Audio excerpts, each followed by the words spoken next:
Panggil sekarang kita ke pemateri berikut dengan Dr. Harun Albar. Halo Mas. Halo Mas Harun. Iya, Assalamualaikum. Kayaknya lagi Selamat. tepat praktek nih.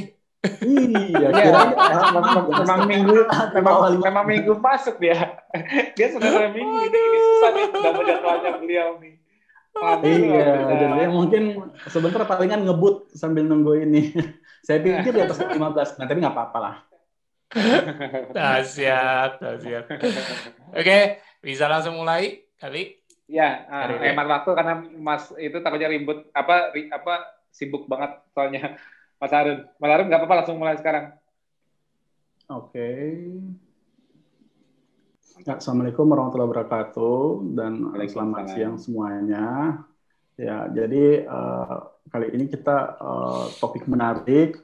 Ya, judul besarnya kan kita terlahir We were born in ketosis. We were born on ketosis. Ada yang titik-titik. We were born ketosis. Ada yang titik-titik, ada yang tanda tanya. Nah, jadi kita lihat kedua sisi, ya kan? Makanya ketosis itu kan berasal dari lipid lemak tentunya ya.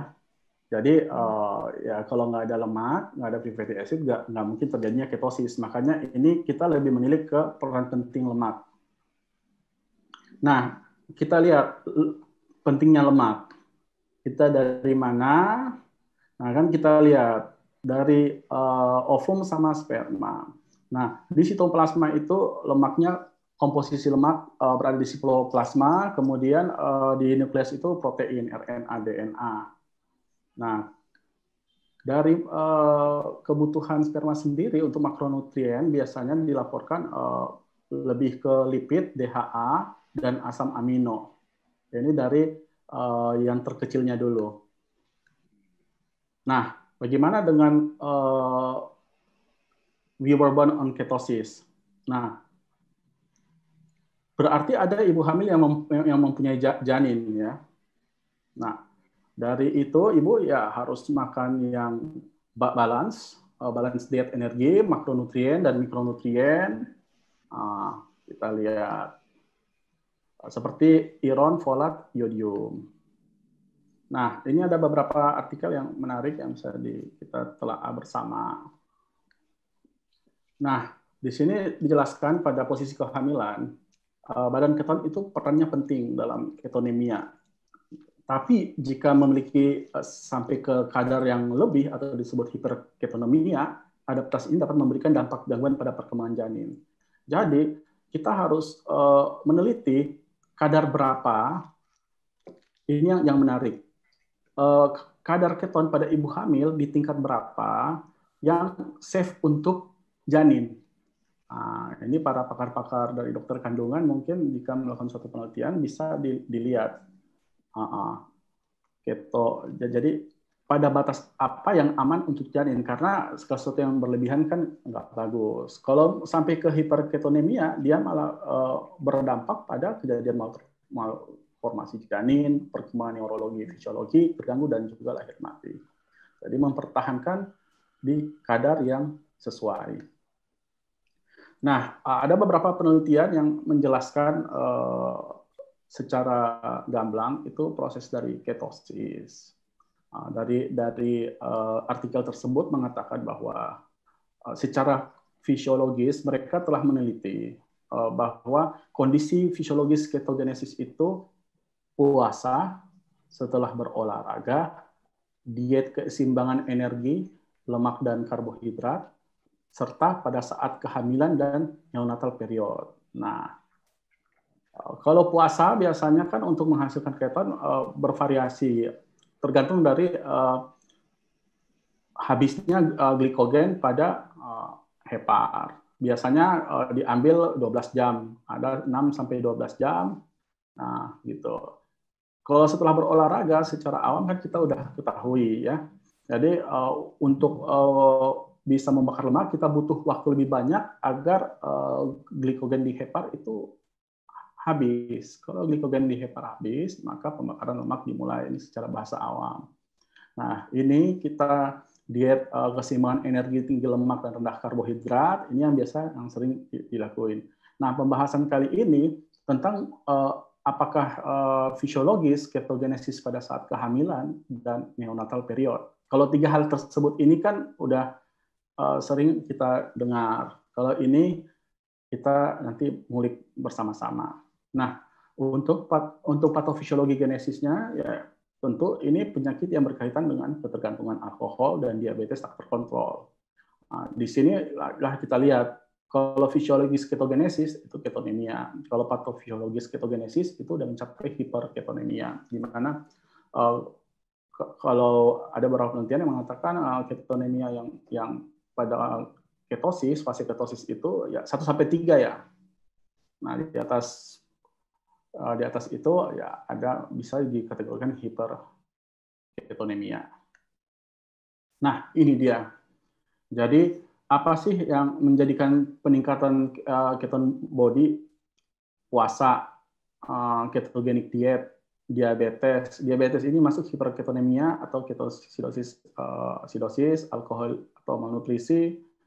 Nah, inborn error in ketolysis. Nah, tinggal ini kita lihat apakah masuk kategori patofisiologi atau fisiologi. Nah, inilah yang terjadi pada fase kehamilan, di mana ada proses anabolik adaptasi dan katabolik adaptasi secara umum.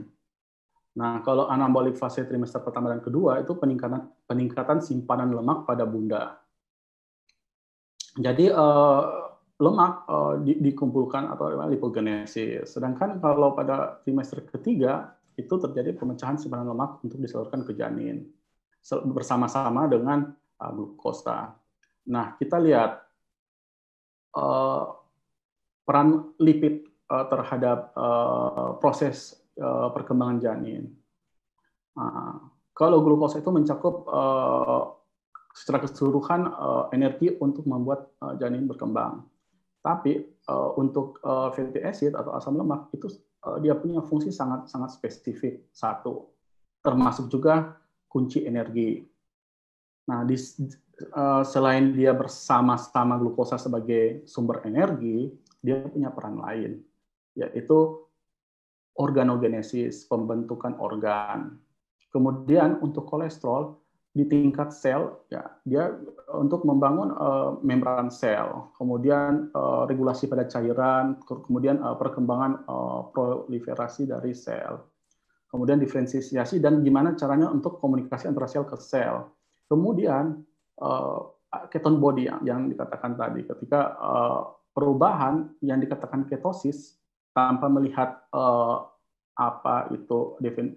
tanpa melihat faktor-faktor yang mencetus ketosis, sebenarnya kan ketosis itu pengertiannya di mana asam lemak diubah menjadi benda keton. Benda keton itu ya diperlukan bagi sumber energi atau pembentukan organogenesis dan segala macam. Nah, khusus untuk keton bodies ini sendiri, kita lihat untuk perkembangan otak dari masa embrionik dan perkembangan neurofisiologi dari otak itu tersendiri. Selain itu juga lemak secara umum itu ya menjadi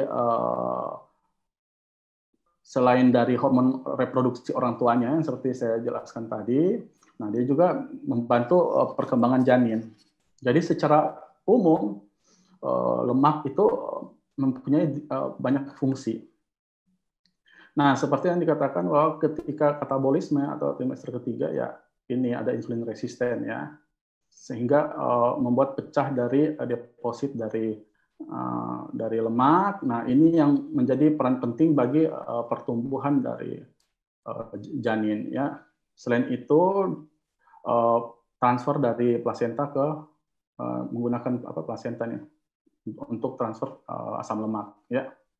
Nah, ini ada dua yang sangat menguntungkan dari janin, itu gliserol dan keton body.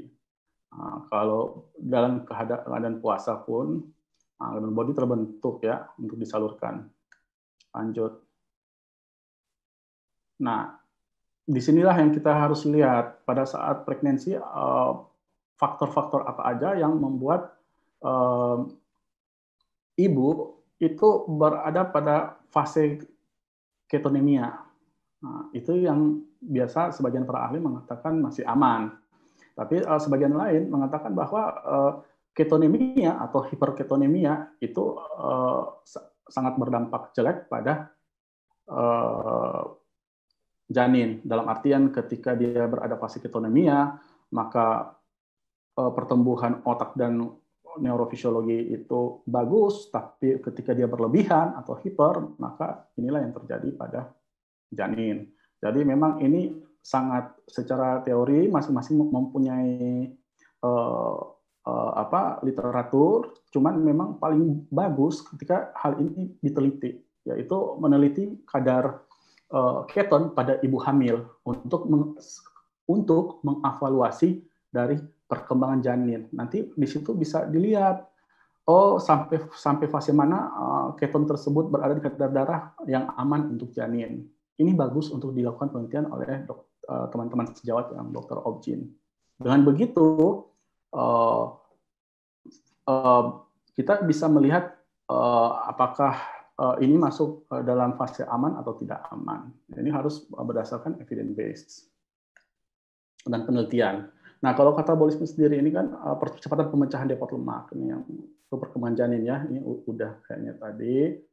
Nah, kalau dalam keadaan puasa ataupun sebenarnya benar keton itu terbentuk dipakai oleh ibu sehingga glukosa lebih banyak disalurkan ke janin ya. Bahan keton dapat digunakan oleh janin bersama sumber lain, itu penjelasannya. Nah, keton tersebut bisa menjadi bahan baku di metabolisme. Bahan baku buat apa? Otak, jantung, ginjal. Nah, dia sebagai bahan bakar di otot rangka. Nah, penelitian mengatakan bahwa lipogenesis itu aktif pada janin melalui jalur sintesis fatty acid. Nah, dari penelitian yang dikatakan oleh Sumawan dan kawan-kawan, bahwa kandungan lemak paling banyak pada janin manusia mulai dari 0,5% pada awal gestasi menjadi 3,5%, dan gestasi 28 minggu, dan 16-18% pada akhir gestasi.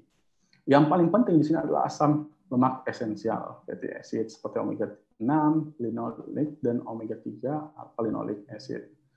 Nah, ini berasal dari ibu, terus bahan baku ibu, dan bisa berasal dari janin itu sendiri. Nah, inilah yang penelitian yang mengatakan bahwa memang ini adalah kunci dari pertumbuhan dan kembang janinnya.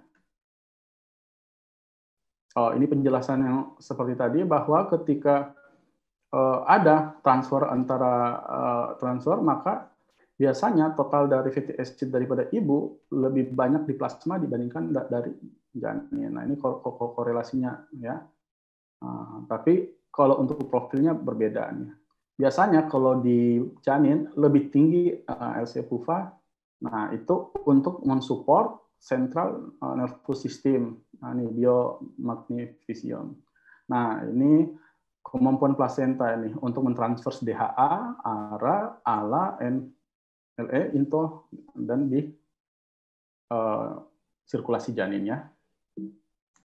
Nah, jadi memang badan keton sendiri memegang peran penting ya, dijelaskan dari mekanisme yang awal, bahwa untuk sumber energi. Karena apa? Karena kalau glukosa itu dia energi, dan untuk mempercepat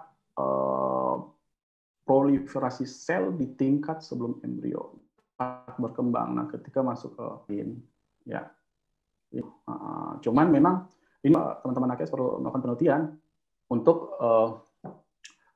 melihat lebih lanjut ya, agar bisa membedakan ini keadaan ketonemia, ini keadaan hiperketonemia ya. Nah, inilah deposit DHA pada ini ya, pada otak janin dari awal poskonsepsi ya, makin meningkat ya. DHA, EPA, diet dari 24 minggu cuma 75 gram, ketika 40 minggu langsung menjadi 400 gram. Faktor penentunya itu DHA ya.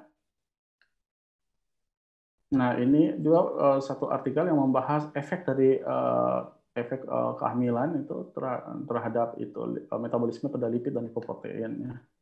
Jadi memang kehadiran lemak ini dari dari awal itu dari masa diri kita memang banyak fungsinya untuk laki-laki, untuk pria, reproduksi, kemudian masa konsepsi sampai proses yang terjadi di dalam rahim, ya.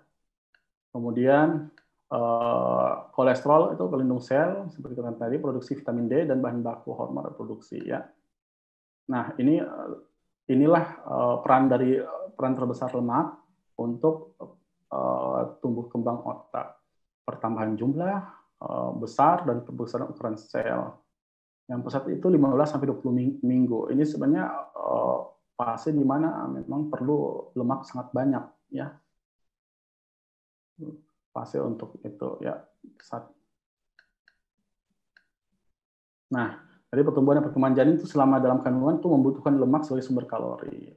Ini dari literatur lain, ya.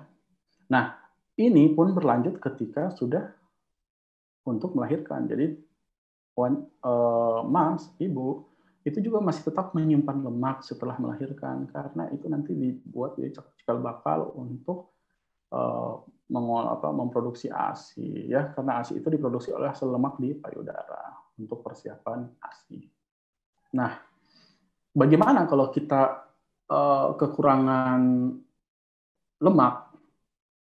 Ini udah ada penelitian yang oleh Badan Dunia Food and Agriculture Organization WHO bahwa memang di Indonesia atau negara, ya, itu kekurangan lemak atau asam lemak, ya. Jadi dia itu 80% kekurangan EPA dan DHA. Ini yang perlu kita evaluasi bersama. Karena kenapa? Karena berarti ada yang miss selama 1000 hari pertama kebutuhan EPA dan DHA-nya. Nah, itu perlu memang dievaluasi oleh teman-teman sejawat dalam bentuk penelitian. Setelah melihat dari hasil penelitian dari WHO, cukup banyak, ya, 80%. 80% anak-anak Indonesia itu sangat kekurangan lemak. 80,9%.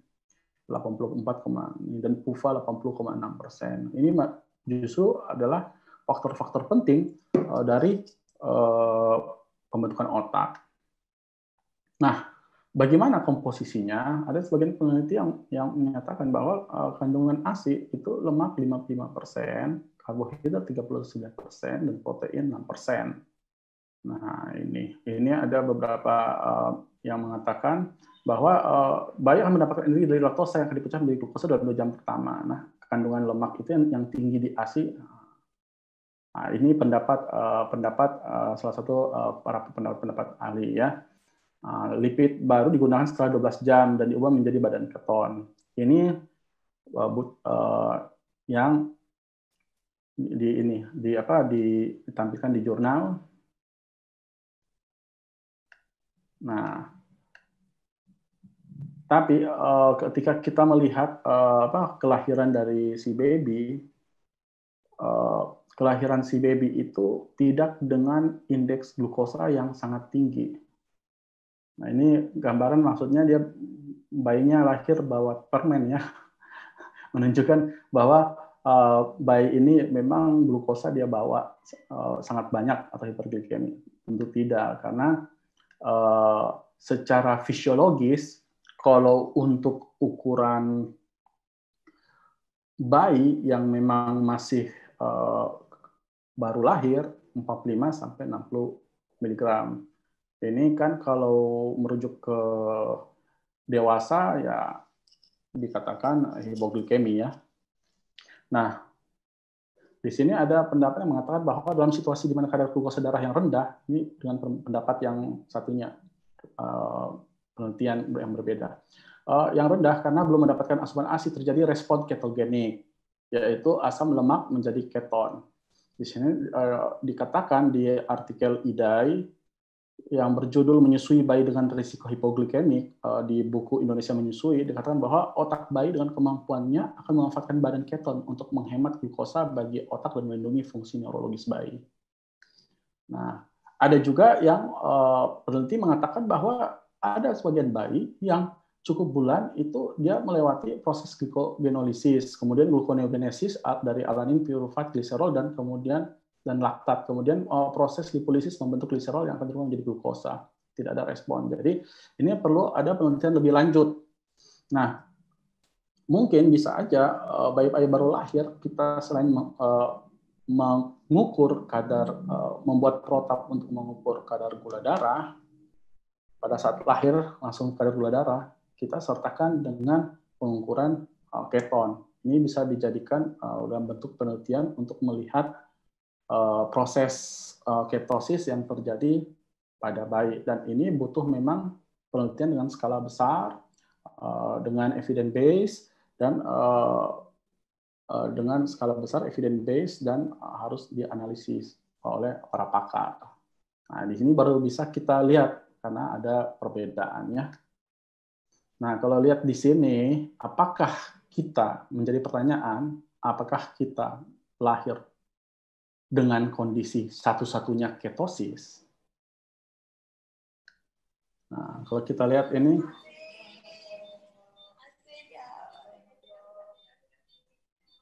nah itu bayi itu ada lemak, jadi dia bukan bawa permen tapi bawa lemak, ya. Nah, ini hal-hal yang menarik yang bisa diteliti lebih lanjut oleh para pakar-pakar nanti dalam bentuk penelitian, ya, untuk membandingkan kadar glukosa dan kadar keton di dalam darah untuk melihat batas aman dari bayi atau untuk membedakan dengan lahir dengan inborn error, ya, pada bayi yang berkaitan dengan ketosis atau kelainan genetik. Nah, ini kita lihat bayi lahir segar bugar, ini mentega, ya, butter, enggak, ini lemak yang namanya vernix caseosa. Nah, dari informasi dari sumber IDA is some nutritional factor that affect the postnatal metabolic become the full-term small and large of gestation. Nah, di sini bayi yang mendapat ASI cenderung mempunyai kadar glukosa yang rendah dibandingkan dengan bayi yang mendapat susu formula, tetapi tidak berkembang menjadi hipoglikemi yang bergejala. Nah, ini kita perlu lihat batasan kalau di RSCM yang dikatakan itu hipoglikemi itu pada bayi, ya, berbeda, ya, kalau pada dewasa.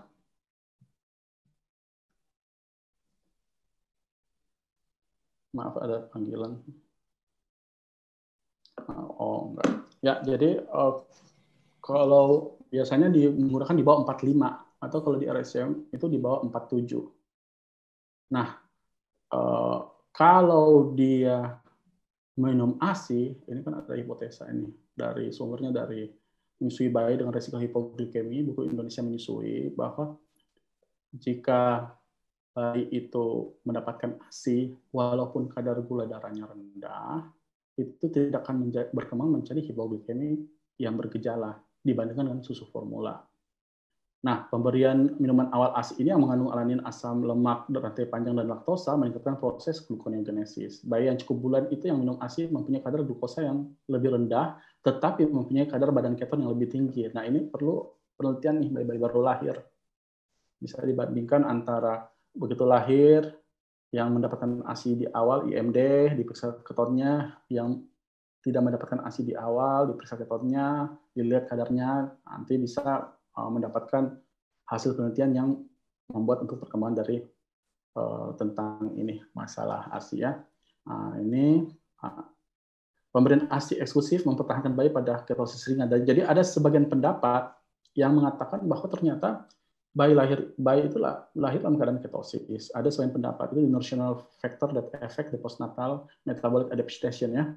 Nah, dan jika diberikan ASI eksklusif, maka mempertahankan dari ketosis tersebut fase ketosis tersebut dibandingkan dengan susu formula. Ini sebagian peneliti yang mengatakan bahwa ada ketosis ringan. Jadi ini memang unik dan menarik.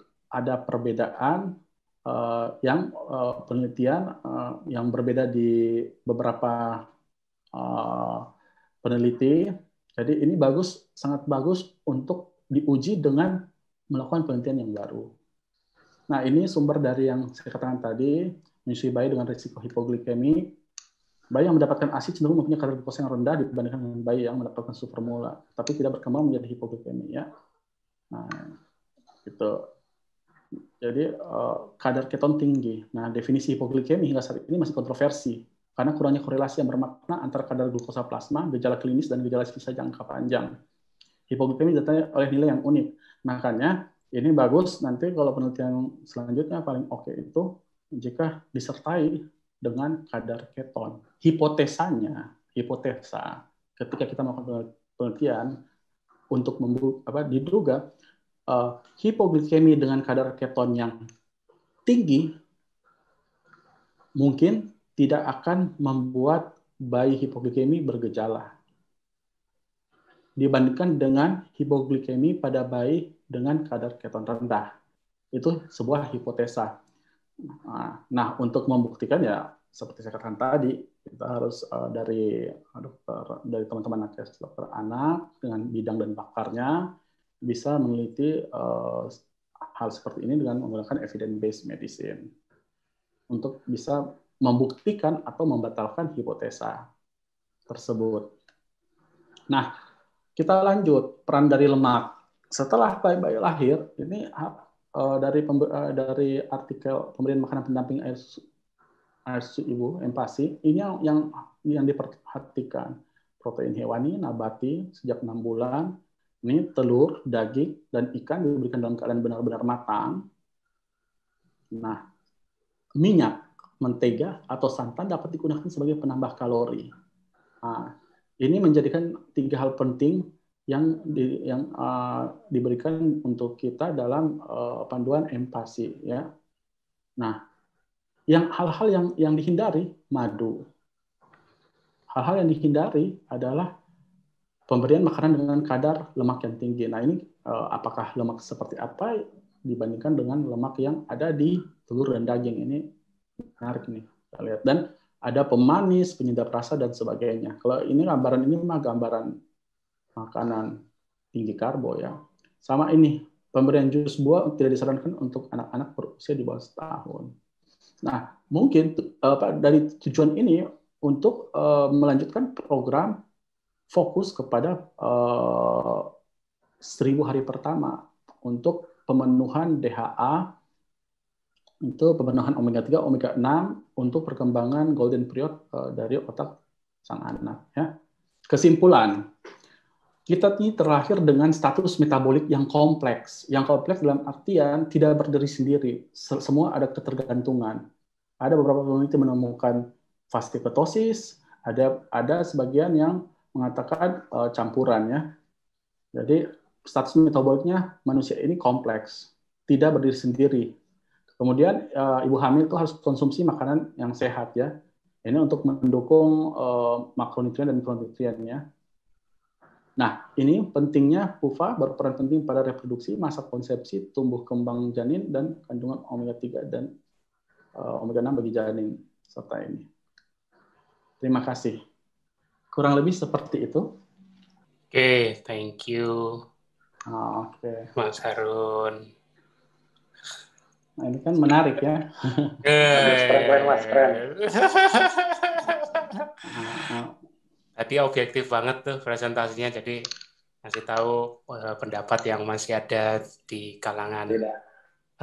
Tapi ternyata tadi ada pendapat juga yang aku baca tadi di slide-nya bahwa pada saat lipolisis menghasilkan gliserol untuk sumber gula, ketogenesis tidak bisa terjadi. Itu salah. Jadi ini kan ini yang gimana? Jadi gini, kalau untuk kan bayangannya si peneliti gini, karena lipolisis yang di sel lemak kita kan ada triacylglycerol atau triglycerid. Pada saat kita, makanya bayi itu kan terlahir dengan lemak di badannya karena memicu lipolisis. Lipolisis itu kan memberikan gliserol untuk sumber bahan baku gula. Nah, kalau udah ada sumber bahan baku gula dari gliserol, kan katanya tidak terjadi ketogenesis. Itu salah, justru terjadi. Jadi yang membuat tidak terjadinya ketogenesis itu kalau glukosanya dari luar. Karena glukosanya itu kan mengisi glikogen di liver. Tapi kalau gliserol yang masuk dari lipolisis itu ke liver, itu jatuhnya tidak mengisi glikogen, tapi dia jadi gluconeogenesis. Itu rahasianya.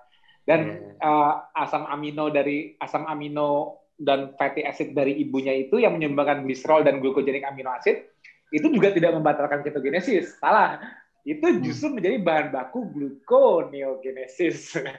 jadi dia mungkin si peneliti miss-nya gini karena mikir, oh masih ada gliserol dari fatty acid, jadi nggak mungkin ketogenesis. Dan justru malah terjadi ketogenesis.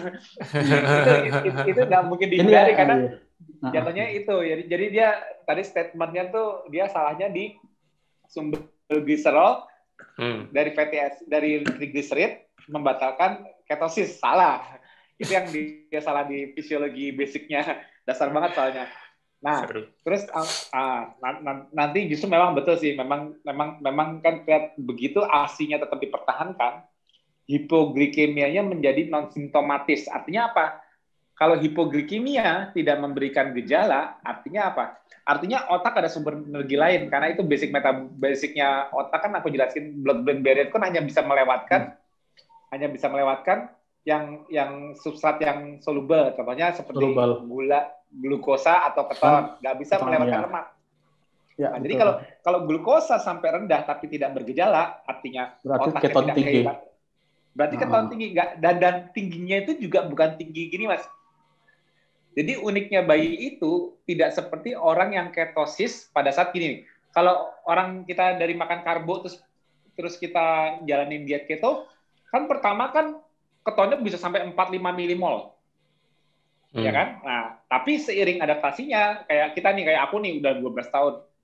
Kalau dicek ketonku tuh aku cuman ketosis ringan, cuman 0,5 sampai paling tinggi 2 milimol kalau habis olahraga. Jadi kalau dibilang aku jatuhnya ketosis ringan. Kenapa seperti itu?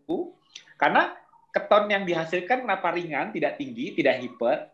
Karena yang membutuhkan keton saat ini di tubuhku cuma otak. Tidak lagi digunakan oleh skeletal muscle dan sebagainya seperti di awal untuk bantu adaptasi. Jadi justru kalau kita ngecek ke suku Inuit atau kita ke Eskimo, di mana itu udah pasti nggak bisa makan karbohidrat karena tanahnya tertutup es. Kalau dicek ke suku Inuit, nggak bakal ada namanya ketonuria, alias yang artinya keton ada di urin. Nggak mungkin. Itu terjadi pada saat ketonnya lagi tinggi. Sehingga kelebihannya dibuang ke urin.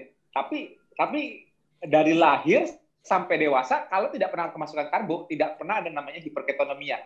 Yang ada ketosis ringan, karena obligasi ketonnya itu cuma satu tempat, satu organ, otak.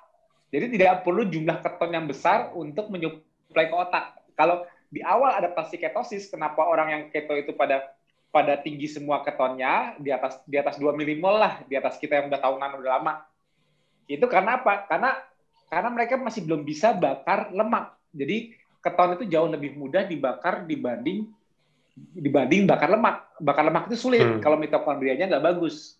Makanya di awal ketosis, adaptasi ketosis sebagai orang dewasa, ketonnya tinggi dulu, tapi nanti turun seiring waktu. Begitu dia udah di atas 6 bulan ketosis, ketonnya makin turun tuh. Biasanya bisa dapat 4 milimol di awal-awal, bisa pipisnya keluar keton, bisa nafasnya ngeluarin aseton, lama-lama hilang sendiri. Kenapa? Karena kadar ketonnya turun di darah. Akhirnya bertahun-tahun ketosis, yang terjadi cuma ketosis ringan dibilangnya. Artinya ketosis ringan itu cuma berkisar antara 0,5 paling tinggi 1,5 atau 2 milimol. Itu paling tinggi. Karena obligasinya memang hanya untuk otak akhirnya. Karena pada saat orang nggak makan karbohidrat kan nggak ada gula, kan nggak bisa nyebrang. Lemak kan nggak bisa nyebrang ke otak. Nah, dia bisa nyebrang ke keton. Jadi obligasinya memang keton itu cuma untuk substrat bahan bakar dan juga lipogenesis di otak tok.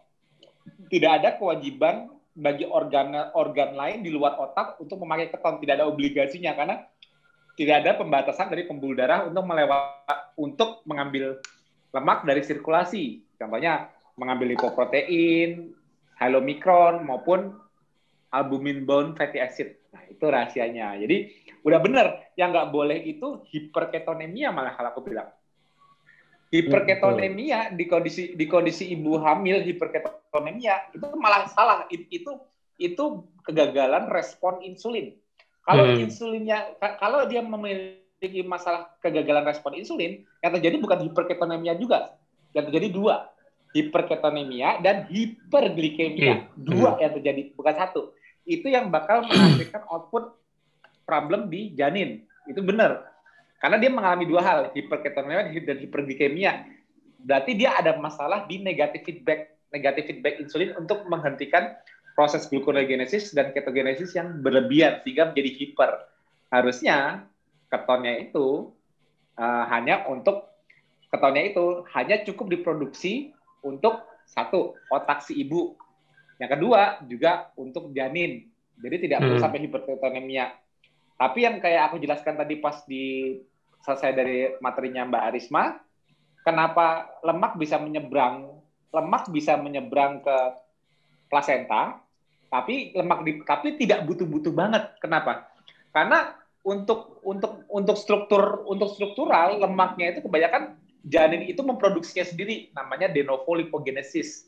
Jadi dia dengan bahan baku glukosa dan amino asid, dia seperti sel kanker yang sedang berkembang, dia aktif de novo lipogenesis. Tapi dia tetap mengambil lemak dari sirkulasi, tapi sifatnya lebih selektif. Yang diambil ialah lemak yang esensial, yang tidak bisa diproduksi via de novo lipogenesis. Apa? DHA, PUFA, itu yang diambil secara selektif. Kalau yang saturated fatty acid-nya, yang di badan ibunya tidak esensial, itu dipakai oleh ibunya sendiri yang sedang mengalami insulin resistan di masa akhir gestasionalnya, trimester terakhir. Kan aku bilang tadi cerita kan, pada saat masuk ke trimester terakhir, ibunya itu akan makin insulin resistan karena memfokuskan gluconeogenesis gulanya untuk perkembangan cepat si janin. Nah, itu malah di kondisi seperti itu ibu rentan mengalami hiperglikemia dari efek kalau makan karbo dengan glycemic index tinggi. Karena tubuhnya sedang dikondisikan di kondisi insulin resistan. Karena basic sistem tubuhnya itu memfokuskan gula itu untuk perkembangan cepat, sel yang berkembang cepat di dalam tubuhnya, yaitu janinnya. Itulah perkembangannya super cepat dan sudah pasti kebutuhan glukosa di janin itu tinggi banget. Nah, itulah Mas. Sering terjadinya seperti itu. Mas Harun mau izin dulu. Oh iya, mau itu ya? Mau apa? Ada pasien. Aduh, belum sempat itu. Kira-kira nanti masih bisa balik nggak? Nanti diusahakan. Cuman kalaupun nggak bisa balik, nanti titip ke Mas Tio aja pertanyaannya. Oh iya. Hanya ternyata pas di jadwal. Mohon maaf semua ya. Ya, oke. Thank you, Mas Harun. Nanti kita usahakan. Moga-moga masih bisa balik ya. Oke, baik. Ya, thank you. Silakan Mas.